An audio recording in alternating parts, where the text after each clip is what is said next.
নিজের চোখে দেখা কিছুদিন আগে একটা জানাজা পড়িয়েছে, খোদার কসম করে বলছে 6:30 ইন্তেকাল করেছে। হসপিটালের বিল দেনেওয়ালা নাই, 4 সন্তান, অ্যাম্বুলেন্সে ঘরে ঘরে আসবে, 1000-1200 টাকার বিল দেনেওয়ালা নাই। কি বুঝলেন? ক্ষণস্থায়ী দুনিয়া।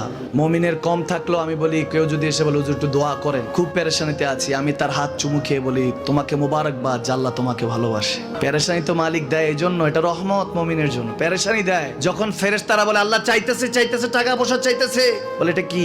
বলে ফাসেক, দে বিদায় কর। তার চাওয়া চাই, বিরক্ত লাগে, বিদায় কর, কি লাগে দে। মুমিন যখন চাইতে থাকে আল্লাহ আমাকে কিছু লাগবে, যখন একটু করে চায় আমার মাটাকে সুস্থ করে দাও, বাবাটাকে আল্লাহ আমার স্ত্রীকে, আমার আমাকে একটু তৌফিক দাও, চাইতে থাকে মুমিন। আল্লাহ বলে যখন ফেরেশতারা দেখে মুমিন চাচ্ছে, দেরি করতে পারে না, তাড়াতাড়ি খাজানা নিয়ে দিতে নেবে, আল্লাহ বলে রাখোস না, এত তাড়াহুড়া কিসে? তার চাওয়ার মধ্যে তো প্রেম আছে, একটু চাইতে দেস না। থাকুক না মুমিন আর একটু পেরেশান, থাকুক না, থাকতে দেস না।